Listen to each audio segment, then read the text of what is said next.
Good morning, or night, or afternoon, wherever you guys happen to be.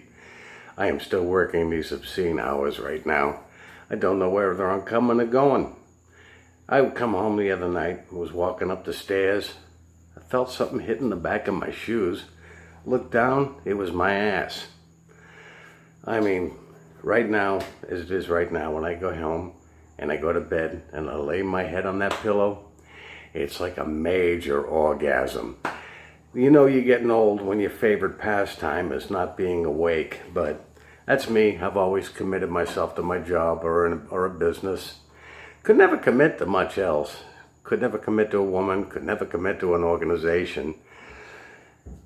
That was the fault. Well, that was a problem with something that occurred 30 years ago. When, I got married. Yes, I was married at one time. And wasn't who actually I probably would have picked out of a hat, but as at the time, I was going with this beautiful blonde. Beautiful blue eyes, really round bottom, and a healthy set of lungs. Tough street kid, but she was fun to be with. As it was, we had a breakup, and it bothered me. I kind of kept it to myself, kept that rough exterior going. And at the time, I was hanging out at this convenience store, just going there for coffee and stuff. And girl working behind the counter I talked to quite frequently.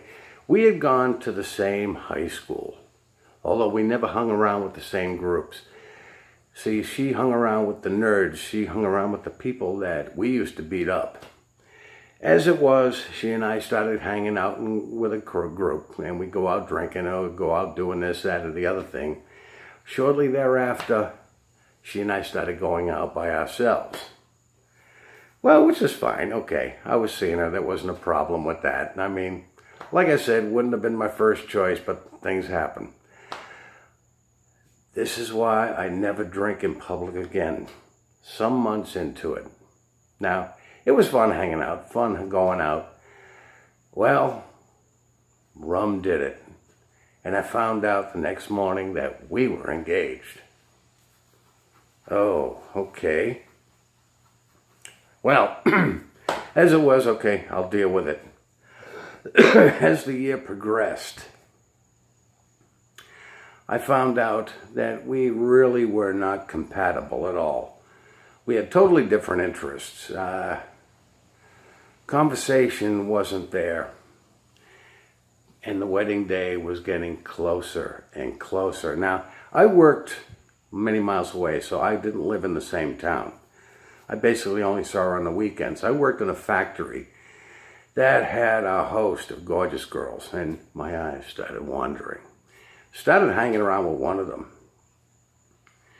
And she hit me like sorry guys, I stutter. She hit me like a brick.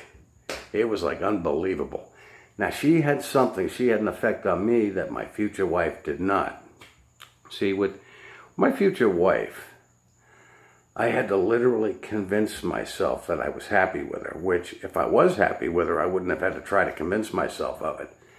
But unlike this girl that I was now seeing, there were no fireworks. I mean, there was no pizzazz. She didn't give me the butterflies. And it was like, this is just a little bit routine. As it was, I decided, I got to stop this. I got to put a stop to it. Now, seeing her was one thing. Going out here and there was another thing. But committing my whole life to this girl was something totally out of the question. As it was, I said one day, picked her up one weekend, and tried, how am I going to bring this up? I just didn't have a clue how to bring this up. Maybe if I have a few drinks, I'll have the nerve to do it. And I says, no, you got to do it sober. Just do it. Problem was, I didn't want to hurt her feelings, but I figure, something, a lot more is going to be hurting if we go through with this. So we're conversing, and I flat out came right out of the blue and says, here's the deal. I don't think we should get married because I'm not in love with you. Well, see a moment for silence, and she says, oh, yes, you are. Yeah. Okay, that kind of took me off guard. Now she's telling me how I'm feeling. And I says, no, this is something we got to talk about. Now, when the women don't want to talk about something, they use the famous line, I don't want to talk about it. She says, I don't want to talk about it. Really? So I figured, better than tell her, let her see things. So I started letting her see foreign hairbrushes in my vehicle. Or this, that, or the other thing, or jewelry in the vehicle, and figured that would work. She'd get so ticked off. I'm very good at ticking women off to get rid of them. But it had no effect. Oh, does this belong to so-and-so? Tell her to keep her jewelry out of your vehicle.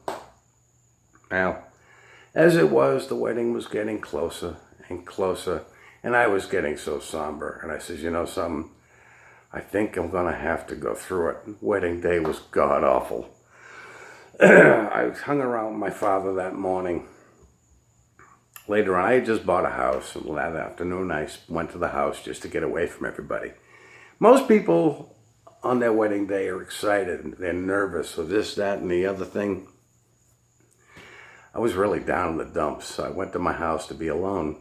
My mother calls me up, says my grandparents wanted to come up and see the new house, and I'm like, Ma, I just come up here to be alone. I'll see them at the wedding. Okay. Wedding come and gone, my head was a million miles away. Same thing with the reception. I told my brother, I said, I'm going out to the bar outside. Come and get me if you need me. So I saw a bunch of bikers sitting at the bar, so I sat with them and had a few beers with them. And my brother come out about an hour later, hey, they're taking photos, they need you there. And I noticed in all the photos I had this pasted smile. It was pretty obvious I didn't want to be there. Okay, that was fine.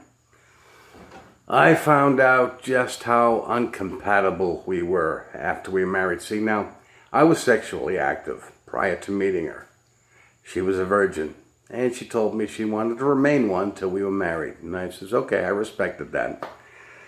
Well, apparently, she wanted to remain a virgin long after, because there just was no action in the bedroom. There were two things that she couldn't do. Cook in the bedroom and cook in the kitchen. This girl just couldn't boil water without burning it.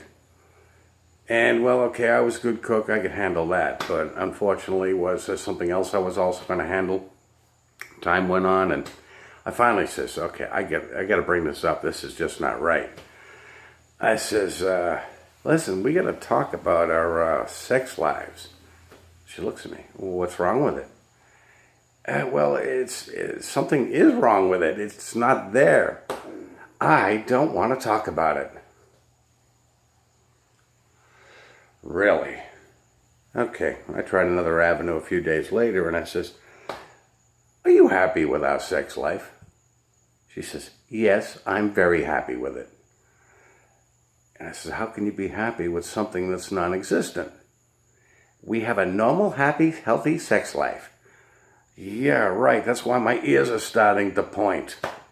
We went out with my brothers and their wives one night. And they were talking about having kids. And my wife likes to make people think she was more, my ex-wife likes to make people think she's more important than she really is. See, I worked in a factory. I was an hourly paid employee. She worked in an office, accounts payable. Also an hourly job, 9 to 5. Well, as they're talking about not having, having kids and about kids raising kids, she comes out with this line, we don't have kids. I'm just too busy with my career. My brothers looked at me. And I'm like, well, guys, the real reason we don't have kids is because we don't have sex.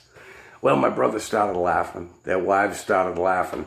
The table next to us must have been listening because they started laughing. I looked at my wife, nudged her, and looked at her and said, oh my, I'm in trouble. She gave me this evilest glare, and I'm thinking, yeah, what's she going to do? Withhold sex? Poison my food? I mean, you know, so what? But I figure I was going to get a reaming on the way home, which I did. Oh, well, so what? As it was, see now, for the most part, most of the marriage, she worked days, I worked nights. We never saw each other, so this went on for years, like this. My ears were pointing and growing and all that stuff. I quit my job, found a day job. Now we're both working days. We're both seeing each other constantly. Within that year, we were divorced. She told me she wanted a divorce. Okay. Now the labeling and name calling started. It was about 3 months. She finally moved out of the house. Okay. She calls me. Says, I need to see you after work. Okay. You want to come over? No, I want you to meet me at such and such a place we used to hang out at frequently. I'm like, okay, I could use a beer anyway. So I showed up there. She's already sitting there drinking away. Like a snotty little girl that she was. This is good. I sat down. I was going to order a beer. She says, no, I need to see you outside. I just got here. We could have done this in the driveway. No, I need to see you outside. Okay, so we got up. We got out in the parking lot and went out to the cars. And okay, what did you need? Well, I no sooner said that. And her hands go up in a defensive mode. And she, on her head, she starts backing up. And I'm like, what are you doing? I turned around and looked at the door. The staff, manager and all, were just sitting there with their arms folded watching. And she's sitting there backing up, and I'm like, I see what you're doing. You set me up. I put my hands in my pocket, and I says, you need anything else from me? You talk to my attorney. I went home. As it was, the divorce went through. And I realized that this whole marriage was a sham. And I telling people, I will never get married again. And people were telling me, oh, you'll change your mind. I kind of figured, either I'd probably be remarried right away, or it would be many decades before I ever did again, if ever. As it was, I moved out of state shortly after. And I come to find out later that she remarried within the year to somebody that was in the picture throughout that entire marriage. So that would explain why we had such a horrible sex life. And not once did I ever cheat on her. Don't know if she could ever say the same thing, but her new husband became my best friend because he took her away. The correlation between my wedding day and my baptism was so similar because neither I was nervous, neither I was excited, but a major depression set in on both. And both times I'm thinking, do I really want to do this? Am I really cut out to be a born-again virgin, as you're supposed to be when you're a J-dub? And the deceit, the first year of my studying before I was baptized. They don't tell you everything. You don't learn anything until after you're baptized. Some of it long after. They kind of shade things until you are now indoctrinated and you're in. Much like my wedding. A lot of things I didn't know about my ex-wife until after we were married. One of them being that she had the sex drive of a stone. But there's just one thing I would never do again. First of all, marry somebody untried. Or join another organization or any crazy fangled religion, or any religion for that matter, because I think all religions are a bit of a lie. Anyways, guys, that's all I got today. I am dead tired, brain dead, and I probably stuttered through this whole video. Guys, if my videos suck of late, it's because I'm just plain brain dead. I'm going by on 3 hours sleep a night. But I will talk to you soon. Hopefully this comes to a close soon. And I can get a day off so I can start doing my videos back at home and be a little bit more coherent and a little bit more awake. You guys have a good night, and I will talk to you soon.